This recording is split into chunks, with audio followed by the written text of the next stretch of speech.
Terrifying hallucinations experienced by people suffering from psychosis. In this video, I will share with you some terrifying hallucinations experienced by people suffering from psychosis. Their true identity was not revealed, so we'll use alias names instead. If you enjoy our video, please like it and subscribe to support our channel. And now, let's dive in. The only one in the house. One of David's hallucinations was seeing people calling his name from another room when he knew that he was the only person in the house. The audible hallucinations didn't have a great vocabulary and most of the time just sounded like someone doing jazz scat, which is kind of annoying and makes it hard to sleep. Other times, David would sometimes see people standing in windows who aren't there on a second glance, or small shadows darting around like mice. These symptoms and hallucinations are considered relatively mild. Someone crying in the hall. John and Patrick were friends who went to college together. Once, they were hanging out in Patrick's dorm room at night, maybe 11 p.m. or midnight, and he got up to go to the bathroom. He opened the door and stopped, staring at the empty hallway. Patrick asked John to come to the door and tell if something seemed weird. John then walked out to the door, but saw nothing strange in the hall and told Patrick everything is fine. Patrick asked John if he can hear something, but John didn't. Patrick claimed he heard muffled crying or arguing or something coming from down the hall. Patrick also said that the hallway was pitch black when it was actually fully lit. He said the hall was black and not just dark or dimly lit.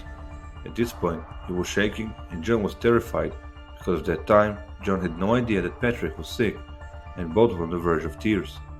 It is unclear if Patrick also knew he was sick at that time, which could explain his behavior. Eventually, John walked Patrick to the bedroom and spent the night in his room because he could still hear someone crying in the hall. Later on, Patrick started going to therapy and getting medication very shortly after that night. This was a terrifying and very real moment for both of them, but especially for Patrick. Chewing under the bed. When Darlene was in school, she knew a girl who suffered from schizophrenia. The girl took medication on a regular basis, and so the illness was under control. One day, the girl accidentally skipped a dose and showed up to school all hysterical, not wanting to go back home because she heard someone chewing human meat under her bed. I don't know how the story ended, but I do hope she returned home to find out there was no monster under her bed. Grabbing demons.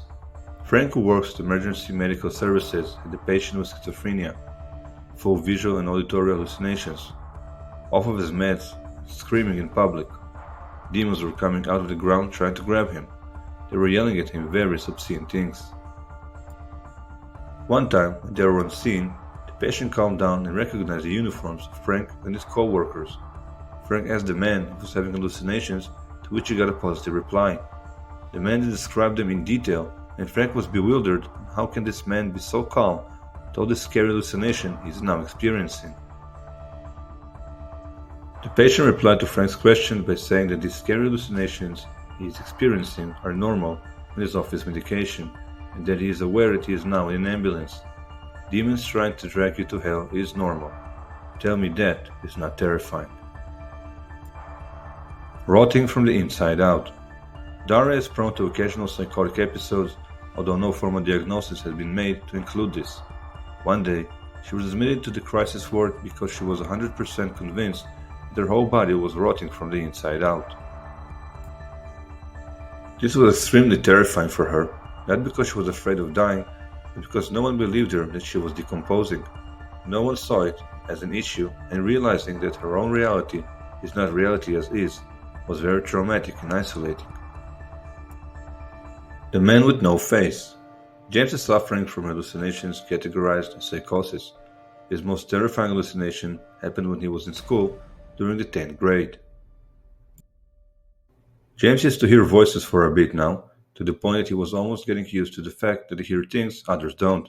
He remembers getting up from his desk to use the toilet, and when he got out of the room, he saw this man with no face, just standing there facing him.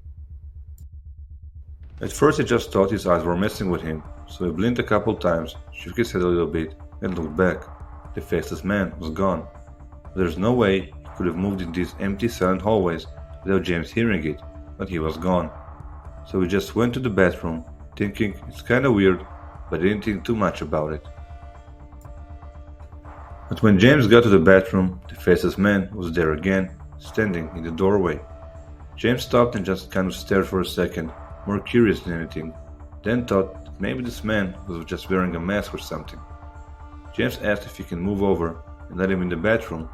Then this other kid came out and asked who was James talking to, right as this kid walked through the faceless man. James just stood there speechless. The kid looked at him like he was being weird, but then just walked away. The man with no face moved over to let James by, but James went in, never taking his eyes off him. The faceless man followed James into the bathroom, and a few seconds later a girl walked in, and James began telling her that she's in the wrong bathroom, when he suddenly noticed that she didn't have a face either. They both began walking towards him, and at that point he was pretty scared. James decided to go and hide in one of the stalls and bawled his eyes out. He didn't come out until the staff came and talked him into it. The two of them, the guy and the girl, still show up every now and again, even now, years after James has graduated and moved to a different location as well, but they never do anything, they're just there. Worms and bugs. Dawn's hallucination can be very scary. According to her, she was suffering from headaches and was positive that what caused it was a vein in her eye that was actually a worm eating her brain. But that's not all. She was also convinced that random sharp pains and itches that she felt were bugs crawling all over her skin and trapped in her shoes. To this day, she double-checks her shoes every time she puts them on with a flashlight, but still have to take them off occasionally to check again. Bodiless head mounted on a wall. Liam was hallucinating that aliens were coming and they would cut his head off. They would then keep it alive using alien technology and would lock it in a dark basement with nothing around. This vivid hallucination would leave Liam terrified, believing that now he was just going to be a bodiless head mounted on a wall in a dark basement until the end of time. The girl with the can. Susan experienced one of her scariest hallucinations at Target when she was in the aisle of the canned food. She saw a little girl grab a can, but there was nothing particularly unusual about it. At first, Susan figured it was just a girl getting something off the shelf for her mom, but then, after a while of standing with the can in her hands in silence, she turned around and stared at her with her empty eye sockets. The girl opened the can and started chasing Susan around the store with a sharp can top. So, Susan started running through the store to escape. Susan ended up tripping, and the next thing she knew, the girl handed her the can top and was controlling her arms. Susan felt herself cutting her own neck and wrists open and was basically screaming, but then she was able to knock herself out of it. When she came to, she was just standing staring at the cans with tears streaming down her face. It's the most vivid hallucination she's ever had, and much scarier than the one she has every day. Thank you for watching. If you enjoyed this video, please like it and subscribe to support our channel. Keep following us for more interesting and mysteriously fascinating videos, and have a fantastic day.